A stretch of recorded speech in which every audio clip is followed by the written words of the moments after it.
Welcome to the Imagine More podcast with your hosts, Abel and Nate, the podcast that discusses everything real estate and everyday life. Be sure to follow us on TikTok at EpicInvesting2 and Instagram at Imagine_Able_Nate. Now let's get on with our show. Thank you for tuning in to this week's episode of the Imagine More podcast. I'm Abel and I'm here with my co-host Nate Perneda. Hey, this is Nate.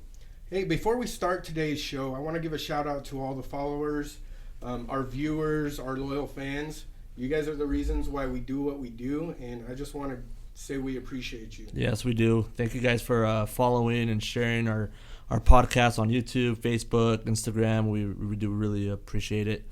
And today we do have a special guest with us. We have, he's a Moses Lake native. He's from Evergreen Home Loans, Jaime Vela Jr. Welcome, Jaime. If you want to go ahead and introduce yourself. Yeah, my name is Jaime. Thank you guys for having me. It's an honor for me to be on and talk to you guys a little bit today about the lending side of things and how, what lending's looking like in the Columbia Basin right now. So It's an honor for having me. Thank you. And you grew up here in Moses Lake? Yeah, so I graduated Moses Lake High School in 2015. I then went on to Central Washington, or Big Bend, played a couple of years of ball there at Big Bend, and then I went to Central Washington University. I graduated with a teaching degree. In about 2 weeks left of my student teaching, I got this opportunity at Evergreen Home Loans through a family friend of ours. Awesome. And he needed somebody who was bilingual, who could speak, Spanish and English, because we get a lot of people who call in who speak Spanish. Yeah. And I kind of just went with it. I figured I could go back and be a teacher whenever I wanted, so I kind of went with it, and I love it. I love awesome. What I do. So I don't know that I'd want to go be a teacher after. That's a little crazy right now to be a teacher. So Jaime, let's kind of get on with the show. Let's say I'm a first-time home buyer and I walk into your office. How would that conversation go? What would you say to a first-time home buyer right now? Yeah, so first things first, the first thing I always tell buyers is we need to get an application from you. There's so many, I learned this right away, right when I first stepped into the job career. There's no situation is the same. They're all a little bit different. There's things that are alike sometimes, but they're not always the same. So the first thing I always tell people is let's get an application from you. And then I start to get a story from them. I start to hear, what's your story? Are you self-employed? Are you W-2'd? How long have you been working? What's your history for the last 2 years? At that point, I can start putting together a story for myself, thinking, okay, this person is going to be a fit for this loan program, whether it be an FHA loan, a conventional loan, a first-time home buyer loan. Just start to get some background information on who the borrower is. That's one thing that I really love about my career, is that I think I'm naturally such a curious person that these questions just kind of rattle off, just kind of naturally for me. So first things first, just getting a background, and then I always ask them, do you have anything saved up for a down payment? Different loan programs are going to require different amounts for down payments, whether it be an FHA, regular FHA at 3.5%, a conventional loan at 5%, different down payments are going to open up a little bit more doors for you as far as if you're from a buying standpoint. So at a first-time home buyer, you do have to be at you got to at least put 3.5% down? Is that? Not necessarily. So there's different loan programs that we offer at Evergreen Home Loans, and some companies might be a little bit different. But for Evergreen Home Loans specifically, first-time home buyer programs, whether it be a zero-down USDA loan or even an FHA loan, sometimes people think that, because I'm a first-time home buyer, that I have some kind of special, I get some kind of special treatment. That's not necessarily always the case. Oftentimes, first-time home buyer programs are designed and built to meet the needs of people who are typically first-time home buyers. For example, maybe I don't have the best of credit. You don't necessarily need the best of credit in order to purchase a home. That's one of those theories out there that people think, I have to have perfect credit in order to go out and purchase a home. That's not necessarily the case. Or they think I have to have 20% down in order to go out and purchase a home. That's not necessarily the case either. There's different loan programs, but first-time home buyer programs, we have bond programs by Washington State, where Washington State's going to grant you your down payment and possibly even a little bit more to kind of help with things like closing costs and kind of offset those deals a little bit. So it's going to depend. We have a wide variety of first-time home buyer programs. And it just depends on what your needs are as an individual borrower, whether it be not having enough for a down payment or maybe not having the best of credit or those types of things. Yeah. So what are some of the different types of loans that you guys give? So kind of break them down, whether it's first-time home buyer, FHA, VA, USDA, all those types. You can kind of break those down a little bit for. Yeah. So, typically, I always give out people a pamphlet. FHA loan. FHA, I tell people it's going to allow for the most amount of risk, right? And so there's some closing costs associated with your typical FHA loan. Again, I'm not saying that this is for every single individual. Every person's a little bit different. It's going to depend on things like credit score. It's going to depend on things like, the amount you're putting down, those types of deals. But typically with an FHA loan, it's going to require 3.5%. It's going to allow for a lot more risk. So if you don't have the best of credit, let's say, you ran into some issues and, maybe you're in the low 600 mark. People think, oh, I'm never going to be able to purchase a house. That's not necessarily the case. You might not get the best of rates or, but it's not a deal breaker. FHA is going to allow you to push things a lot more than some other loan programs that are offered out there in most cases. A USDA loan, it's a true zero down loan. Along with the VA loan is another true zero down loan. We do offer VA loans as well, but USDA loans, they're a great loan program. In my opinion, one of the better first-time home buyer programs because you can finance 100% of the purchase of the house. So let's say you have a house for sale for $300,000, and I'm just using 300 to make numbers easy because it's easy for people to wrap their head around it.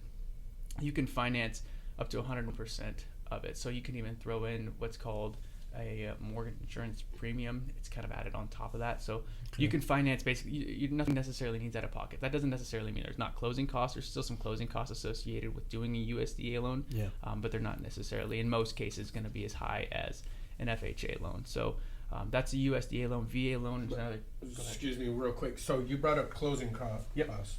A lot of our listeners don't know what closing costs are. So can you kind of break that down a little bit? Just to absolutely. Make it a little clearer. So the way I usually tell people is you have your down payment, right? And so whether that be 5%, 3.5% minimum, or it's 20%, down payment is what I'm considering to go to your principal. So you have your monthly payment is going to consist of 4 things: principal, interest, taxes, and insurance, right? And insurance is going to branch off into mortgage insurance and regular insurance. So your down payment is what I consider to go down to principal. So if you're putting 5% down, that's what's knocking off your principal. So if you're purchasing a house for $300,000 and minimum is 5% for that particular loan program, you're only financing $285,000, right? And so what I tell people is your down payment plus your closing costs equals cash to close. So if you have your down payment, let's say it's 5%, and then you rack up closing costs. So what closing costs are basically what the fees that are associated with doing your loan.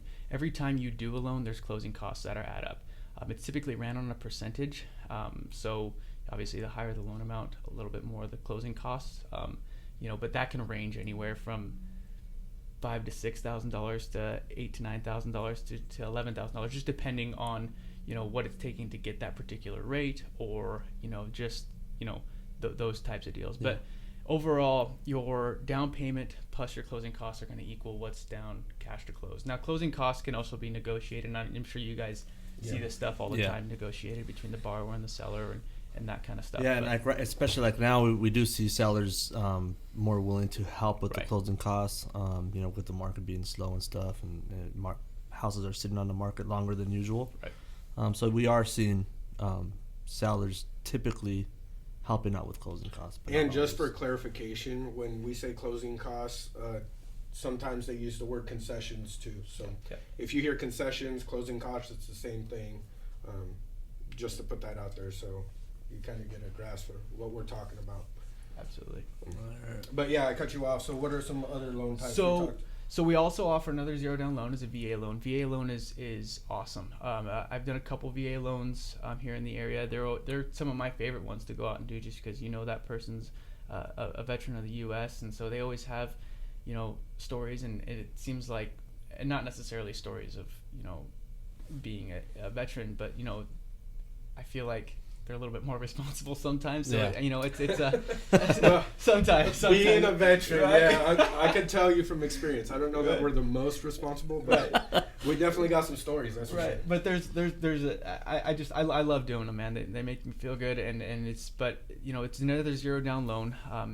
There's different cases. If you have a DD-214, which is basically your discharge papers, and if you're honorably discharged out of the military, let's say you have any disability at all, I've hearing or something happen, there's a 1% fee for doing a VA loan. That's for all VA loans across the board. But if you have anything like that, they completely waive it, right? Oh, and so they're awesome about doing VA, and your mortgage insurance is typically a little bit lower than other loan programs. Okay. I believe mortgage insurance goes completely out the door when it comes to having disability if you claim disability. So I mean that's VA is a great first time home buyer loan program, or even a loan program in general. And so is that just for veterans, or can other people use that too? That is a veteran specific loan program. Okay. Yes. Okay. Yep. That is veteran specific. And then the last one is just your basic conventional loan, your typical conventional loan. They have conventional loans where you can go as low as 3%, but your typical conventional loan usually requires 5% down, and all conventional means is who it's sponsored by. So who the investors are. Sorry. So FHA, USDA, VA, those are all government-sponsored loans. So the government controls the regulations on those. Conventional is controlled by what we call Fannie Mae and Freddie Mac. They're basically the secondary investors that set the guidelines for those. So conventional loan, typically, it's a little bit easier.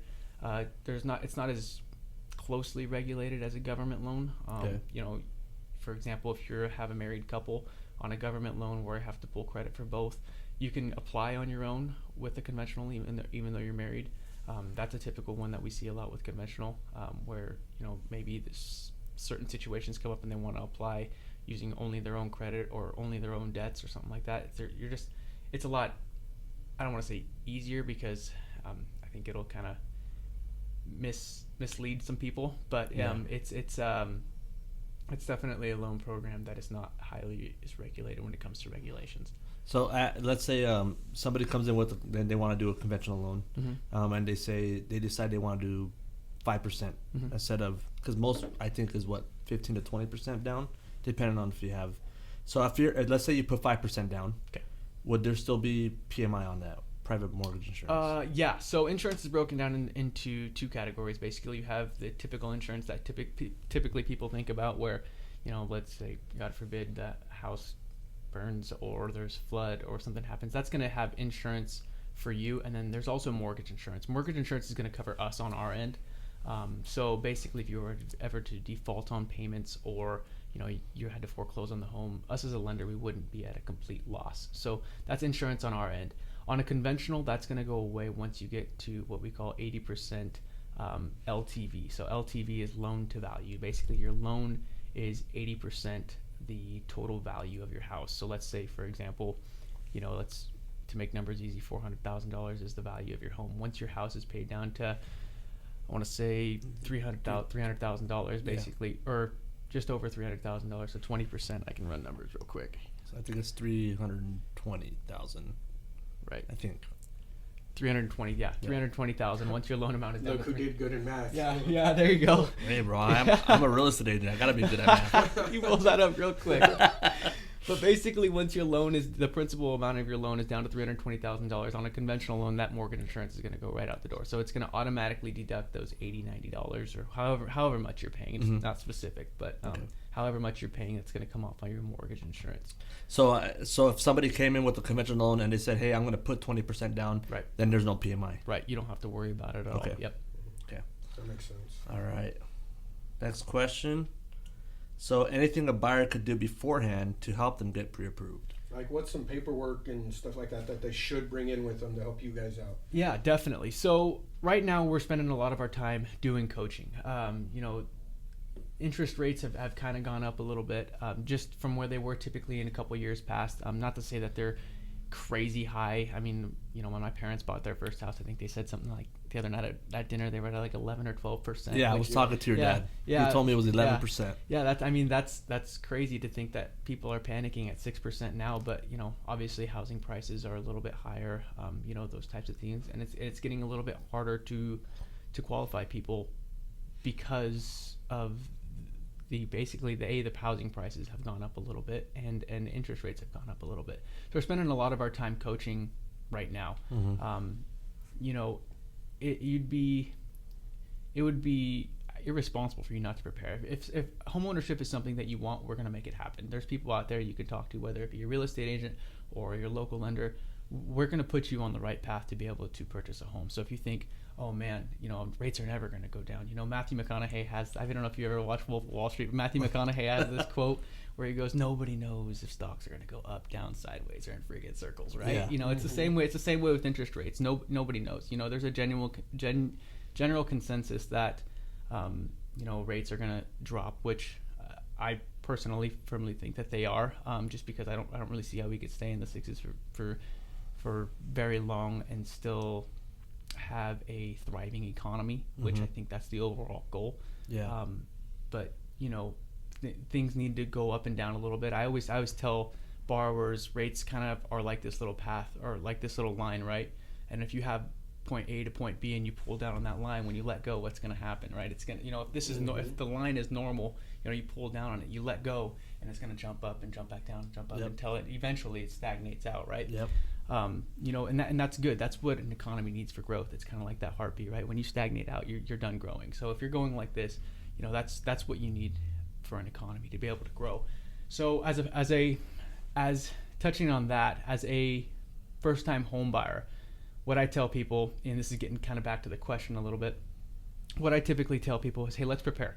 We have a good idea of where things are going. Again, nobody knows they're going to go up, down, sideways, or in friggin' circles, right? But let's prepare for when they are right, when the time is right for you. Let's put you in a good situation to where when you can pull a trigger. So what I always tell people is save as much as you can. If you can get to that 20% mark, that's a huge. You're in a huge advantage. Yeah. You're putting down 20%. You're getting rid of mortgage insurance. Principal is going to go into your back pocket essentially, because you can always if you're going to go and sell your house, it's going to the equity of your home.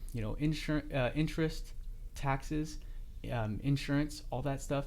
That's money you're essentially never going to see again. So if you're saving money on, say it's $80 a month, that's just money you're putting into the principal. That's money that you're saving right there. Yeah. So that's a huge advantage. Obviously saving 20% sometimes is a little bit difficult, but if you can start, let's say, especially young lender or young borrowers that I have come into my office, say, hey, let's say $2,000 would be the payment that you're going to want. Let's start putting $2,000 a month right now. How long is that going to take you? Yeah. 10 months. 10 months to save save $20,000, and you're learning. And obviously things come up. It's not that easy for everybody, right? To just put down $2,000 $2,000 a month. Obviously there's certain situations, but let's come up with some kind of plan to be able to get you there. So, the first thing I always tell people is, hey, let's save as much money as we can to put down for a down payment.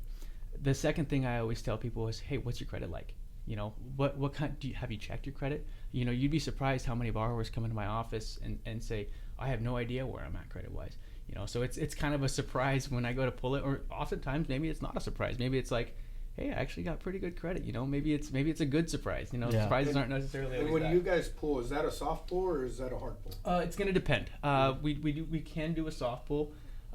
Soft pulls typically come from one credit bureau versus a hard pull is going to come from three. Yep.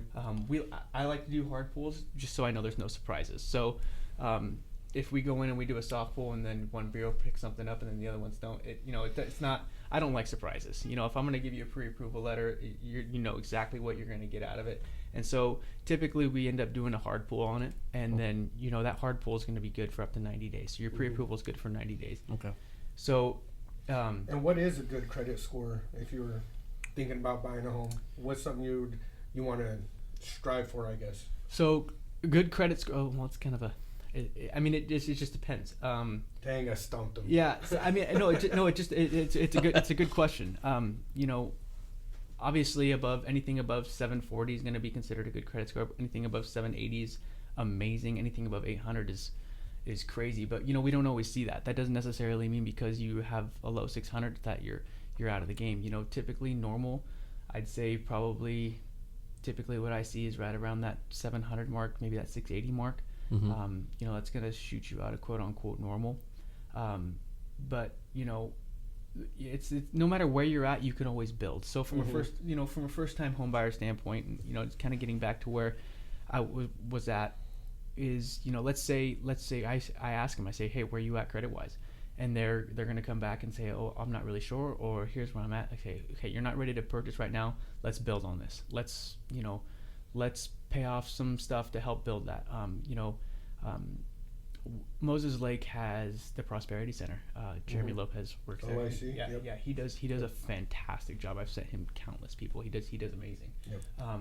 And they can help you build credit and stuff like that. They're well aware of what the home programs, home lenders need if that's what you're wanting to do. So, so that's the second thing I always tell borrowers. So let's save as much as we can for a down payment, and then the second thing is let's work on credit as much as we can.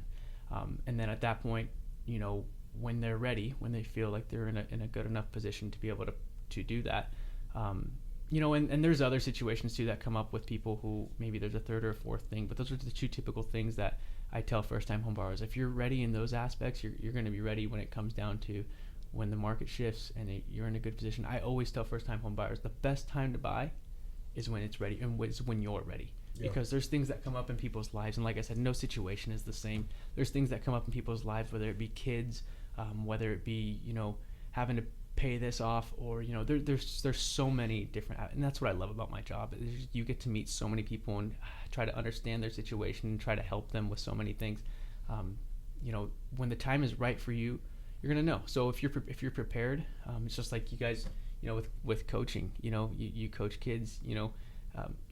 You become successful with preparation. So if you prepare yourself, then you're ultimately going to be successful. If the outcome of success is purchasing a home, you're going to be successful if you know how to prepare for it. So let's talk about your situation a little bit and figure out exactly what we can do to help you be successful as far as purchasing a home goes. Okay. 100%. So I got a question. I don't know if you guys get this a lot. When you're asking somebody what's your credit, do they ever give you Credit Karma says this? Oh yeah. And how accurate is that? Oh yeah. So we get that all the time, and it's not as far off as you would think. As far as my own personal experiences, I've never had somebody come. Well, there's been a couple, but maybe some eye openers. But typically somebody comes in and says, Credit Karma says 740. It might be 730, 735-ish, somewhere in there, but it's not. It's never. I haven't had any come in that were just way off, right? It's just going to depend. Every situation is a little bit different. Like I said, some credit bureaus pick things up that others don't. Yep. But that I would say if it's between checking Credit Karma and checking nothing, give Credit Karma a try. Right? Yeah. I mean, it's better. It's better than nothing. So. It'll help you give you an idea. And there's some banks and credit cards that also give your credit score too, right? Yeah. I'm not sure of any specifically that do it, but I know there are banks out there. I know the Discover credit card gives you a credit score. And again, these are all just little tools that they can use to kind of have an idea before they go see you, right? If available. So, right. Cool. Yeah. You're hitting on the spot, man. All right, so. The good old famous question. So what are the rates now, and where do you see them going? Yeah, so I touched on rates a little bit earlier. I said, I talked about the Matthew McConaughey speech from Wolf of Wall Street because it's something I think about all the time, especially when I get asked that question. Where are rates? Where are they going? What's going to happen? Truthfully, honestly, nobody knows. But the general concession is that they are going down. The Feds talk about it, but it's that they're going to continue to drop. Right now, it's not uncommon for us to see about 6.5%. Okay. It's not uncommon. That's not to say that's not the lowest we go. If you have great credit come in, and we can, it's not uncommon to see a 6.25 or something like that, right? That's just where we're at right now. But the general consensus of the people is that, or of lenders in general, is that rates are going to predicted to go down. How fast they're going to go down, when they're going to go down, an exact date of when everybody's going to, jump at the housing market going crazy again. I'm not sure. And anybody who tells you they're sure, I would second guess that, because things change so quickly in this industry. It's insane. I started this in 2020, and I think I've seen the highest of highs when things were just rapid and fast and moving. And now, I think we all got a little. I think the highest we saw it get to was a little over 9 in December, or was it over 8? I don't remember exactly. I think it almost hit 9 or something. So as far as rates go, we were doing about 8.2. I was about mid-December. There was a couple in the 8s that we were quoting out. Versus in 2020 or late 2020, we were seeing them in the 2s. I mean, just that fluctuation is so crazy, right? That's crazy. But to kind of touch on where rates are going, they're definitely hoping that they're going to more normalize out. And when they say normal, normal just means what they were at pre-COVID, basically, when we had more of a strong and thriving economy. And I think even then I remember when I bought my house before COVID, it was probably, we're at like 4. Yeah, low Yeah, it fours. wasn't, Low fours. crazy. Yeah. So it wasn't like, I mean, I know there's some people out there that probably have like a 2.7. Yeah. And Yeah, that's, at the that's bottom awesome. of it. But Oh, yeah. so just to get this out there, rates or your credit score has nothing to do with the rates, correct? So say I go in with a 760 credit score, Right. and Abel goes in with a 700 because I got better credit than Abel.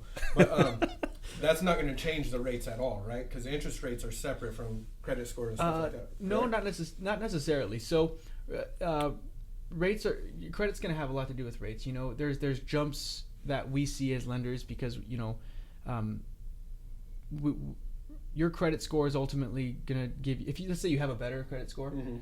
you're more than likely to get a better rate. Now there's Okay. other things that contribute, there's other factors that contribute into that. I would ask you, how much are you putting down?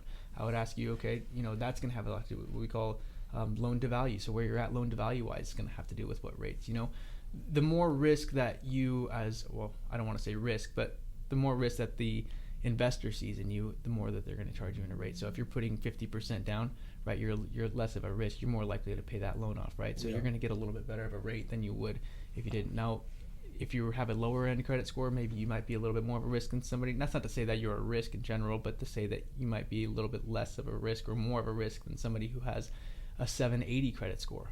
If you have a 780 credit score, investors are going to see that and say, man, the chances of this guy paying this loan back are pretty high. So you're Yeah. going to get a little bit better of a rate in that aspect. I think that comes with anybody lending any type of money. You want to make sure who you're lending that money to is Right. Yeah. So as let's say a USDA loan Yeah. person comes in, do you have to be at a certain credit score to get a 0 down USDA loan? They say the guidelines for USDA say minimum is 620. Okay. Anytime and I tell borrowers this all the time, anytime you're below the 680 mark, they might want to see some things like reserves. So Okay. reserves are just anything that you have in your back pocket after closing. So let's say you need, $8,000 after closing. Whatever's left as an asset after that is going to be what's considered to be reserves. So sometimes they might want to see some reserves if your credit isn't necessarily the best. So that might be something that we might have to have a personal conversation about and say, okay, we need this amount of dollars, 6 months reserves, maybe 12 months reserves, in some cases. But that's definitely one thing that is looked at with USDA as far as not just credit. Interest rate wise, they're going to look at credit a little bit, but as far as being approved or not, they're definitely going to want to see those things if you're below that 680 mark. Okay. that makes sense. Yeah. Cool. All right. Next question is, what's the lending side process of buying a home? Yeah. Before and after offer gets accepted. Yeah. So the lending process in and of its own, obviously, the first thing is, like I said, just to come in and get an application. We're going to get you the application. Once we have that application from you, we have all of the information. We have your W-2s, pay stubs, bank statements, just depending on if you're self-employed or not, maybe we might need your tax returns. Once we have all the information we as a lender need, we're going to submit it all. We're going to have a pre-approval. Pre-approvals can take anywhere from, if you come in the morning, the end of the day, to midday, to a couple hours, to a week, just depending on how long you keep us waiting for information. Typically lenders don't like to send out pre-approvals without verifying all the information that we have there. Once you have your pre-approval letter, basically the first thing we say is, okay, let's just say you're looking to purchase. We're going to say, okay, have you talked to any real estate agents yet? Okay, I've talked to Abel, or I've talked to Nate. Okay, let me get and typically what I say is, let me get a hold of them. Let them know your situation. Let them know, here's the number of price range we're looking at. Here's what we're going to need, if we're going to need seller paid concessions or not. And at that point, if you're going to start firing questions back at me, I'll start firing, and then we go back and forth. Once we're on the same page, typically the borrower is going to reach out, or you're going to reach out to the borrower, and then from there, you guys will go out and start looking at houses. And then at that point, that's why I think it's really important to go out and pick a really good real estate agent who has a good understanding of people, just because you know what to look at as far as, you know, being able to negotiate things, being able to understand the situation as a whole. You know, if the seller's looking to get out, if I really don't think we're going to get this guy to have seller pays, or this guy is really in a hurry to get out of here. We can work with this a little bit. Yeah. And so at that point, it's up to you guys to negotiate the contract. Once you guys have that done, they send it to us, and the fun begins. At that point, we're gonna go ahead and order an appraisal. Typically, obviously depending on how much that person puts down, but typically we order an appraisal, and once we have the appraisal in, we have all the information we need to be submitted to an underwriter. The underwriter's typically already looked at it, but once we submit it to an underwriter for final approval, she goes in, she looks at everything, checks everything off, and then it's off to the races. The final approval is sent off. We draw up docs, so all the final documents, because you're going to sign a stack of documents at the beginning which are called initial disclosures, right? And that's a big stack that you're going to have to sign, but those are all initials. You're going to have to sign those again at the title company. So we're going to draw up docs. We're going to get in contact with the title company. You're going to go in with the title company. You go in there, you sign, you get everything done. You put down the money that you put down for your down payment or whatever you're going to owe for cash to close, and then at that point you get keys and you get to start living your life in a new home. Okay. So a question. Say I don't like to keep my money in a bank. Mm-hmm. But do you guys typically like when people have their money in the bank, or do you care if somebody walks in with a duffel bag full of cash saying, "Hey, here's my down payment"? How about that? And that's an awesome question, because that's something we run into all the time. So in 2008, when the market crashed, they made all these guidelines and regulations, Fannie Mae, Freddie Mac, and you have to be able to. One of them that they put on there was that all funds being used to purchase a home had to be verified. And how do you verify funds, right? You have to look at bank statements. So if we see something in there, and cash is not verifiable, so you don't know if you have a 20 in your back pocket, where it's been, where it came from, anything like that. It has to be all funds that have, that are verified through, the IRS, or verified in general. So in order to do that, if you have a suitcase full of cash, us, the lender, are gonna know, okay, where'd this cash come from? You know what I mean? If it's something's not adding up, then we can't use it. So cash is not verifiable. Cash on hand, cash you have in a safe, we always recommend we see it in a bank or in some kind of liquefiable asset, some kind of, whether it be a stock or 401k or something like that, somewhere where we can verify and understand this money came from here. So okay, so let's say I had that briefcase of, let's say I had $80,000 in a briefcase or in a safe at home. Should I go put that in a bank before I go talk to you, or after? I would. And how long does it need to sit there? We're gonna ask. So one of the things we ask for is and you're kind of putting me in muddy water here, because I mean, now I want to know where that 80 grand came from, right? And so he's trying to get in on it. No, not necessarily, but I mean, there's a lot of legalities and stuff that have to go through it. But if it can get verified through a bank, then we're gonna ask for 2 months bank statements on there. That's typically something we're gonna look at. If we're seeing that you have an $80,000 deposit in cash, and you're telling me it's just cash I had laying around the house, chances of us being able to use it is probably slim to none, because it's got to be verified. Typically, we don't see anything earlier than that. So, we don't ask for those. But let's say for whatever reason, we have this file in our file for the last 6 months, and we see that that's in there. An underwriter is going to ask for it. An underwriter is a very honest person, and it's one of those things where if they see it in there as a deposit or in your file as a deposit, then we're not going to be able to use it. So I would definitely recommend going to a bank first and making sure that money's in there and it's verified. So what I'm saying is, okay, so I had this $80,000, and let's say June rolls around, right? Mm-hmm. June rolls around, I go, do I deposit it all at once? Is it smarter to do bits at a time? You know what I mean? I mean, a bank's got their own, depending on where you bank at, whether it be, U.S. or GISA, it doesn't matter. A bank's got their own system for verifying funds that go into their accounts, right? So,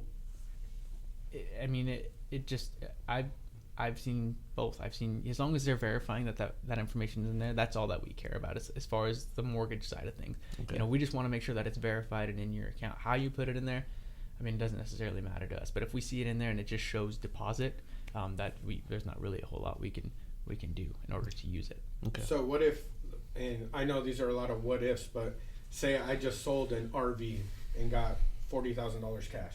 Great. Yeah. So could I bring that maybe with a sell slip or Yep. something like that? Yep. And Yep. Does that count? Yep. So I've so let's say you have an RV or a trailer, you sold it for $50,000. Totally normal. Yeah, we verify those funds all the time. So Okay. you went in and you sold, and all we're gonna need to see is a sales bill of sale. bill of sale from DOL or wherever you're doing the bill of sale. Once we see that, we upload that into the file, and there's a perfectly reasonable explanation as to where those funds came from.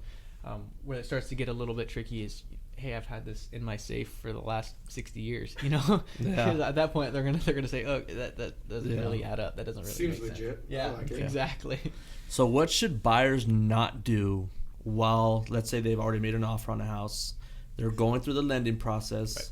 What should buyers not do during that time? Yeah, what are those Yeah. deal killers? Yeah, definitely great question.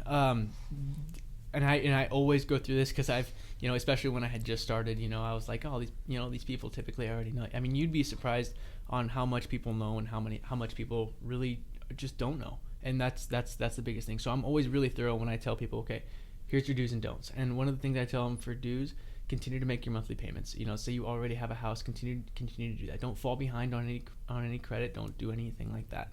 The other thing, don't go out and open any new credit accounts. Don't go out and buy a truck.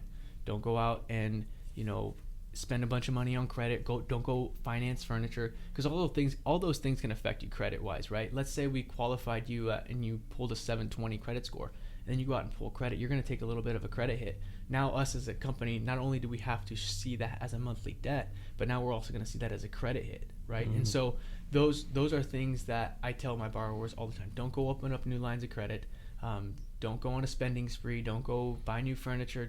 Let's just wait for this thing to close out, and then after that, you can go do whatever you want. Exactly. Yeah, we see it on our end too. Yeah. Like we'll be sitting at the signing table, and your guys' underwriter, Yeah. whoever's underwriter, says, "Nope. Yeah. They just bought a new car or whatever." Yeah, So, and it's a deal breaker because we look at all that stuff, right? We're gonna look at debt to income ratios. So how much overall debt you have. We're gonna look at how much you have in reserve. We're going to look at credit score. We see all of that stuff. So it's not one of those things where, oh, I'm already pre-approved. I'm good to go closing this house. No, until those keys are in your hand, let's be really strategical about the moves that we're making within the next, whether it be 2.5 weeks, whether it be a month, whether it be a month and a half. Let's be really strategical as to what we're going to do. And that's how I talk to my borrower. I use the word we a lot because, it's not just your transaction. It's not just you buying the house. I gotta see this. You gotta see this on the real estate side of things, Mm-hmm. right? And so I use the word we a lot. Let's see what we can do. Let's be strategical about the moves that we make with the next month and a half, and even after that. Yeah, just a little story is I actually had a buyer and he thought, everything was cool, and he went and just co-signed. Yeah. For his parents on a new truck that he was doing it to help out his parents, and didn't think much of it, and it was like, I think we found out like maybe a week before closing, and it was actually Clark's the one like, hey man, this guy just went and co-signed on a truck for his parents, and it killed the deal. And so. It's one of those things. That's why I said we are very, very adamant about making sure that, hey, don't go and do this, keep making monthly payments. I get asked the question all the time, hey, I'm closing on the 29th. Do I still make my monthly payment? I always tell them, worst case scenario, make it. If you overpay it, you're gonna get a check back anyway. Exactly. Yep. So, those you got to be really careful with those kind of things. So, definitely a great question. All right. So, any special incentives right now for buyers? Programs that you got? Yeah. So Evergreen Home Loans is running a couple specials right now, and I know a couple of the local banks are as well. But Evergreen Home Loans, basically what they're saying is if you close a loan with us before June 30th of 2023, rates are predicted to go down, right? And so since rates are predicted to go down, we know that the chances of you being in this rate that just, let's say it's 6.5%, are slim to none for the next 30 years. You're probably going to refinance at some point, right? And probably within the next 2 or 3 years.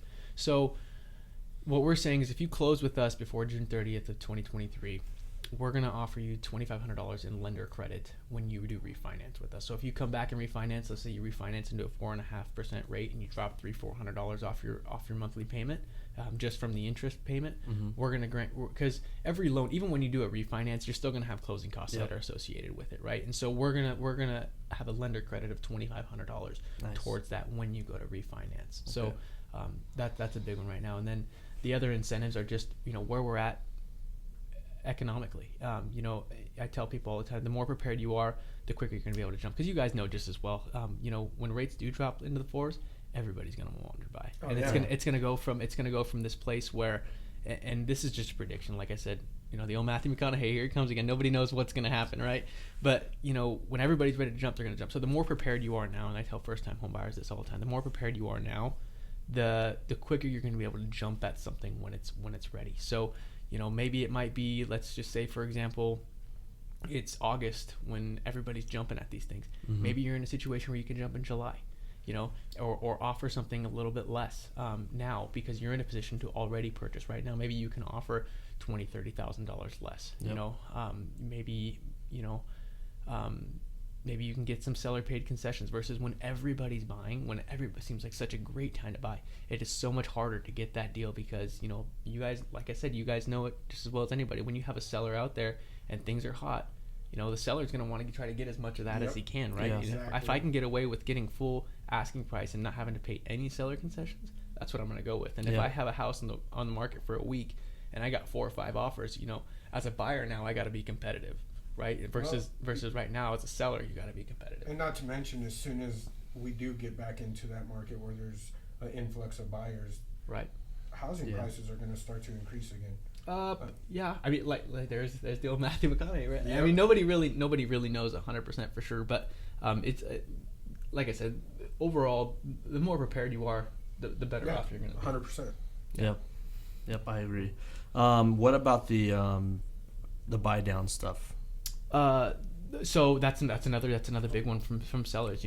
That's the seller paid buy down. So what we call a 2-1 buy down is something that I think is going to be huge, especially in the next couple months, where not just asking a seller to pay for closing costs, but you can also offer what's called a 2-1 buy down. And I have a specific, if you go on Facebook, there's specific examples up there. But basically what it does is, let's say you're getting quoted at 6.5%. What it is the seller's going to come in with a little bit extra. It's based on a percentage, so it's not an exact amount by any means. We'll know the exact amount once the offer is put out there, because we're going to get that all by the computer. But basically what it's going to do is it's going to buy down the percentage rate for a small period of time. So a 2-1 buy down, let's say you're being quoted at a 6.5%. A 2-1 buy down for month 1 to 12, you're going to get a 4.5%. So it's like you're making monthly payments at 4.5%. And in the example that I share on social media and stuff like that, it saves them like $576 a month for your first 12 months.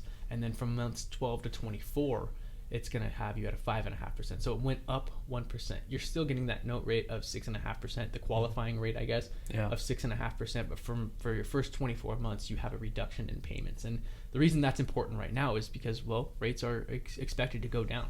And so if you can keep that monthly payment down for a select period of time, let's say and it's a gamble. I mean, but it's a pretty good gamble if you ask your typical lender, but if you can reduce those monthly payments for a select period of time, and then let's say month 14 comes around and you're at a 5.5% interest rate and rates are 4.99. Boom, you refinance right there and you get your fixed rate at 4.99, and you were saving yourself that monthly payment for that select period of time. So, and you don't have to pay any interest that wasn't paid back, right? Nope, no balloon payments. It's just a straight refinance. Yep. That's good. So another question I got is, we kind of talked about some of the loan types, and of course you talked about refinancing and things like that. What about like investment loans? Do you guys do any investing loans? Do you guys do like hard money loans, things like that? Yeah, we don't do any hard money loans. We do investment properties. The guidelines and regulations on those are a little bit tougher, especially right now, just because banks are kind of cracking down on investments of their own. So investment properties are a little bit more difficult. They're going to ask for a lot more of a down payment. Some banks aren't even doing investment properties. Some banks aren't even doing construction loans. We do a lot of construction loans at Evergreen. Some banks aren't even doing that anymore. So we're seeing less and less and less of them right now from an investment standpoint, but we definitely do investment properties. If it's something that, like say you're trying to get a rental, or let's say, you're trying to move into a property and, do something with the home as an investment, we definitely offer those. So one of the things I just learned working on my flip recently, if you are going to use a manufactured home as a rental, and you want to do like a cash out refinance to pay off your hard money loan, that most lenders won't do that because it's a manufactured home. Well, it's going to depend on the situation. If it depends on who currently owns the loan. Are you saying you currently own the loan? Yeah, say I did currently own the loan. It's a manufactured home that I just did a complete remodel on. Right. I want to do a cash out refinance, but use it as an investment property. So we can do it. The amount of cash you're going to get out of it is going to be a lot less. Because we have to meet certain parameters as far as loan to value goes. We have to meet certain parameters as far as credit score goes. That's a big portion of it. But they definitely do it. You might not get as good of an interest rate as you would maybe if you were living there as your primary residence. But it's definitely doable. It's just going to depend on your individual situation for sure. Cool. Interesting. All right, Jaime. Well, I think that's all the time we have for today. We want to thank you for coming in, man. We really appreciate it. Thank you for having me. Yeah, anytime. I appreciate you guys having me in. The knowledge is it's so detrimental to our listeners, to first-time home buyers. We get a lot of people who, even in our end as real estate agents, who don't know the ins and outs. We've had people who see the sign in the yard and think that's the only real estate agent that can sell that house. Yep. I think that's why this is so important to get this information out there, just to let the general public know there's, this is how it works. Right. This is what you can do. Things like that. So yeah, we appreciate you coming in, taking the time out of your busy schedule to kind of inform us and our listeners to what goes on your end. I appreciate you guys having me in. All right. Well, we will see you guys on our next episode. Thank you for tuning in, and let's see what kind of special guests we have next time on night. Yep. We'll think of one, and so yeah, just keep tuning in, and we'll see you guys on the next episode. Later. Appreciate you guys. Thank you for tuning in to the Imagine More podcast with Abel and Nate, the podcast that discusses everything real estate and everyday life. Remember to follow us on TikTok at Epic Investing 2 and Instagram at Imagine_Able_Nate. Be sure to tune in to our next episode. Until then, stay great.